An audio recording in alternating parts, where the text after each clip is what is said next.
செவி சாயும் கிருபுகளின் மீது வீற்றிருப்பவரே, ஒளிர்ந்திடும் உமது ஆற்றலை கிளர்ந்தெழச் செய்து எம்மை மீட்க வாரும். படைகளின் கடவுளே, மீண்டும் வாரும். விண்ணுலகினின்று கண்ணோக்கி பாரும். இந்த திராட்சை கொடி மீது பரிவு காட்டும். உமது வலக்கை நட்டு வைத்த கிளையை, உமக்கென நீர் வளர்த்த மகவை காத்தருளும்.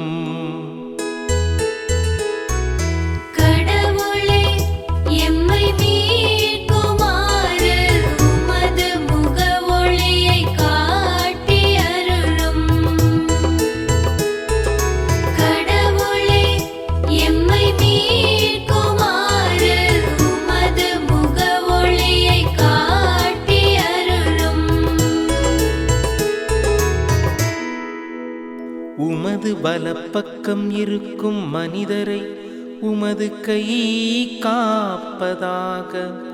உமக்கென்றே நீர் உறுதி பெறச் செய்த மானிடமைந்தரை காப்பதாக. இனி நாங்கள் உம்மை விட்டு அகலமாட்டோம். எமக்கு வாழ்வு அளித்தருளும். நாங்கள் உமது பெயரை தொழுவோம்.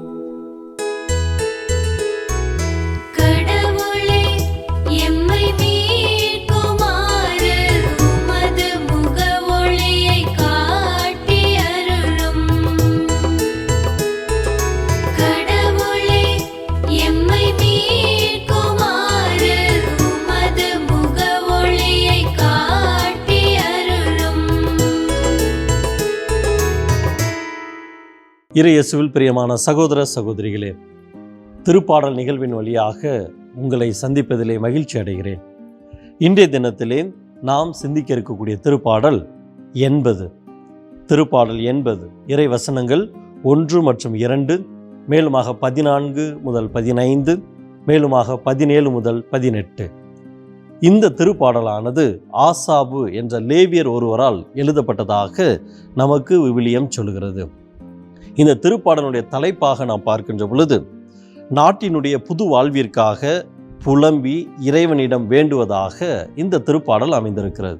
இந்த ஆசாபு என்பவர் நாட்டினுடைய வளர்ச்சிக்காகவும் நாட்டு மக்களினுடைய நலனிற்காகவும் அந்த மக்கள் செய்த பாவங்களை எல்லாம் இறைவன் தாமே மன்னித்து இந்த மக்களுக்கு புதியதொரு வாழ்க்கையை தர வேண்டும் என்று இந்த திருப்பாடலானது இயற்றப்பட்டிருக்கிறது. அதை தான் அந்த லேவியர் ஆகிய ஆசாபும் கூறுகிறார். எனவே இந்த இறை வசனங்களை நாம் பார்க்கின்ற பொழுது இறைவனிடத்தில் அவர் வேண்டுகிறார், நீர்தாமே இறங்கி வாரும், இந்த மக்களை மீட்க வாரும். முதல் வசனத்திலே நாம் கவனிக்கின்றோம், இஸ்ரேலின் ஆயரே செவி சாயும். இரண்டாவது இறை வசனம் கூறுகிறது, எப்ராயிம், பென்யமீன், மனாசேயின் முன்னிலையில் உமது ஆற்றலை கிளர்ந்தெழ செய்து எம்மை மீட்க வாரும் என்று அந்த ஆசாபு அவர்கள் பாடுகிறார்கள். அப்படி என்றால் இந்த நாட்டில் இருக்கக்கூடிய அந்த மக்கள் அனைவரும் கஷ்டத்தில் இருக்கிறார்கள், துன்பத்தில் இருக்கிறார்கள், அந்த எகிப்திலே அடிமைத்தனத்தில் இருக்கிறார்கள். அவர்களெல்லாம் மீட்டு வருகின்ற பொழுது அவர்களுக்கு தேவையான எல்லா வசதிகளையும் இறைவா நீர் தாமே செய்து தாரும். இதோ இந்த மக்கள் கஷ்டத்தில் துவண்டு புலம்பிக் கொண்டிருக்கிறார்கள்.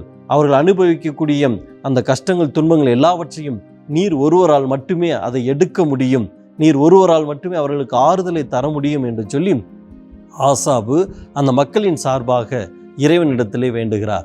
நீர்தாமே இறங்கி வாரும், உமது ஆற்றலை கிளர்ந்தெழ செய்து இந்த மக்களை மீட்க வாரும் என்று சொல்லி அவர் ஜெபிக்கின்றார்.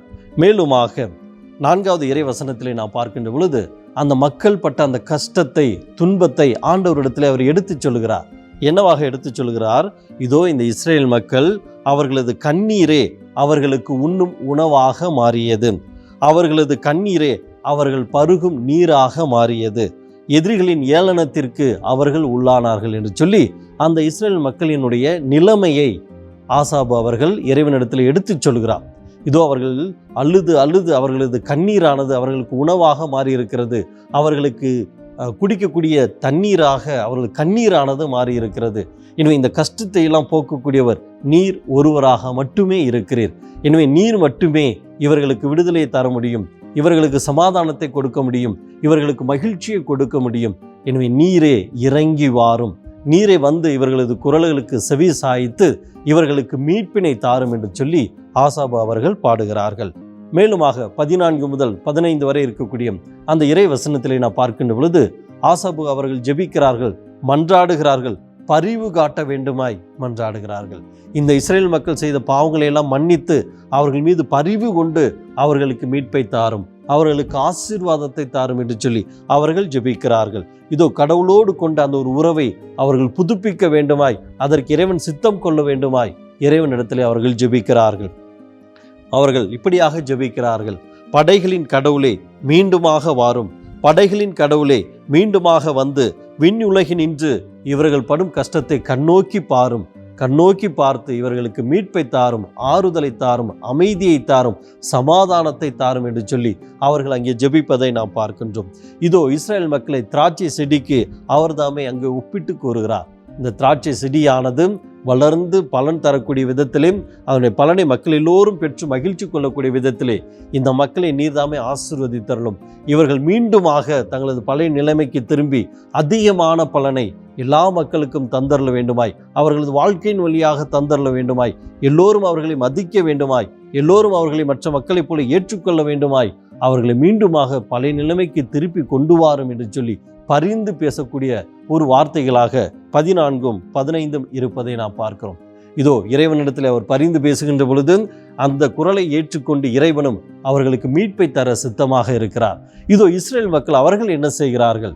இறைவன் அவரது பங்கிற்கு சமாதானத்தை, மகிழ்ச்சியை, மீட்பை தர அவர் காத்து கொண்டிருக்கிறார். அந்த இஸ்ரேல் மக்கள் அவர்களது பங்களிப்பாக அவர்கள் சொல்லக்கூடிய அந்த ஒரு வார்த்தையானது மிக தெளிவான ஒரு வார்த்தையாக இருக்கிறது, விசுவாசம் நிறைந்த ஒரு வார்த்தையாக இருக்கிறது.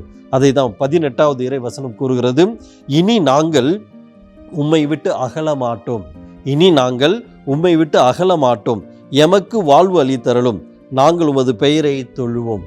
3 இறை வசனங்களை அவர்கள் சொல்லுகிறார்கள். என்ன சொல்லுகிறார்கள்? இனிமேல் நாங்கள் உம்மை விட்டு விலக மாட்டோம், உமது அன்பு எங்களோடு இருக்கின்ற பொழுது, நீர் எம்மை மன்னித்து கொண்டு இருக்கின்ற பொழுது அந்த மன்னிப்பை ஏற்றுக்கொள்ளக்கூடிய மக்களாக நாங்கள் இருக்கிறோம். எனவே இனி உம்மை விட்டு நாங்கள் அகல மாட்டோம், அப்படி என்றால் தவறினை செய்து உம்மை விட்டு விலகி செல்ல மாட்டோம். எமக்கு வாழ்வு அளித்தருளும், நீர் தரக்கூடிய அந்த வாழ்வை எங்களுக்கு அதிகமாக தந்திரலும், நாங்கள் புது மகிழ்ச்சியோடு புது வாழ்க்கையை ஆரம்பிக்க நீர் தரக்கூடிய அந்த ஒரு வாழ்க்கையானது எங்களுக்கு உந்து சக்தியாக இருந்தருளும், நாங்கள் உமது பெயரை ஒவ்வொரு நாளும் தொழுது புகழ்ந்தேத்துவோம். ஆக கடவுளே, நீர்தாமே எங்களோடு இருந்தருளும், எங்களை ஆசீர்வதித்தருளும், எங்களுக்கு மீண்டுமாக புத்து உயிரையும் புத்து உணர்ச்சியையும் கொடுக்கின்ற பொழுது நாங்கள் உம்மை விட்டு அகலாமல் உம்மையே பின்பற்றி நீர் சொல்லக்கூடிய அந்த வார்த்தையின்படி கேட்டு நாங்கள் நடப்போம்.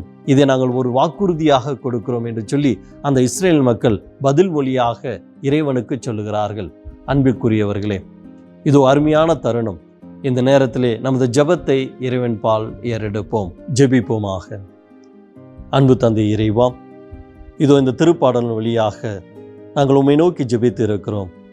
நீர் இஸ்ராயல் மக்களுக்கு ஆறுதலாக ஆசீர்வாதமாக இருந்ததைப் போல எங்களது குடும்பங்களுக்கும் நீர்தாமே ஆசீர்வாதமாகவும் அருளை பொழியக்கூடிய நல்லதொரு தலைவராகவும் இருந்தருளும். இதோ இந்த சங்கீத ஆசிரியர் பாடுவதைப் போல நாங்கள் உம்மை விட்டு அகலாமல் உமது பெயரை ஒவ்வொரு நாளும் தொழுது புகழ்ந்தேத்த நீர்தாமே எங்களை நிறைவாக ஆசீர்வதிப்பீராக. எல்லாம் வல்ல இறைவன் நமது பாவங்களை மன்னித்து நமக்கு நிறை பலனை அளித்து நாம் கேட்கக்கூடிய எல்லா தேவைகளையும் நமக்கு தந்து நம்மை நிறைவாக ஆசீர்வதிப்பாராக. ஆமென்.